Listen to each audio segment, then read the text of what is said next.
एक सांसद जो संसद की कुर्सी छोड़कर बारिश की बूंदों के बीच बाबा साहेब की प्रतिमा के नीचे रेनकोट पहनकर पूरी रात धरने पर बैठा रहा। सवाल सिर्फ इतना है, जब देश का एक सांसद छात्रों की आवाज बनकर सड़कों पर बैठने को मजबूर हो जाए तो आखिर हालात कितने गंभीर होंगे।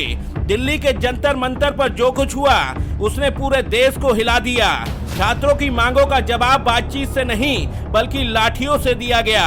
आंसू गैस के गोले चले, लाठी चार्ज हुआ, युवाओं को सड़कों पर घसीटा गया, जिससे गुस्साए भीम आर्मी चीफ सांसद चंद्रशेखर आजाद सरकार की तानाशाही के खिलाफ संसद परिसर के बाहर ही धरने पर बैठ गए।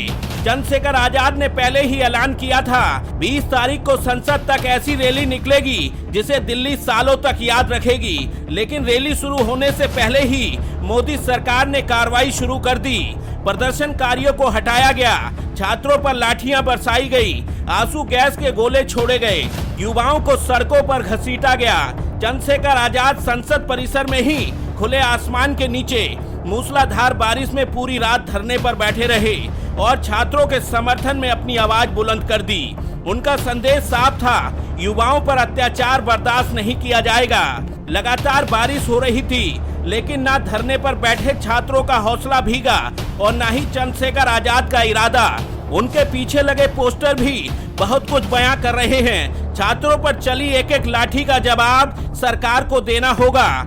ये राजनीति नहीं है, ये लड़ाई बच्चों के भविष्य की है जिसे हर हाल में अंजाम तक पहुंचाया जाएगा। लेकिन सबसे बड़ा सवाल यह है, क्या युवाओं के सवालों का जवाब सिर्फ लाठी है? क्या हर विरोध प्रदर्शन का अंत आंसू गैस और पुलिसिया कार्रवाई से ही होगा? क्या लोकतंत्र में जनता को अब अपनी बात कहने का भी हक नहीं है? सांसद चंद्रशेखर आजाद का संदेश साफ है, युवाओं की आवाज को दबने नहीं दिया जा सकता। चाहे बारिश हो या लाठी हो या फिर आंसू गैस के गोले, अगर सवाल देश के भविष्य का है तो संघर्ष जारी रहेगा। अब देखना होगा क्या सरकार धरने पर बैठे छात्रों की आवाज सुनेगी या फिर देश के युवाओं के सवाल बारिश की बूंदों की तरह जमीन पर गिरकर खामोश हो जाएंगे।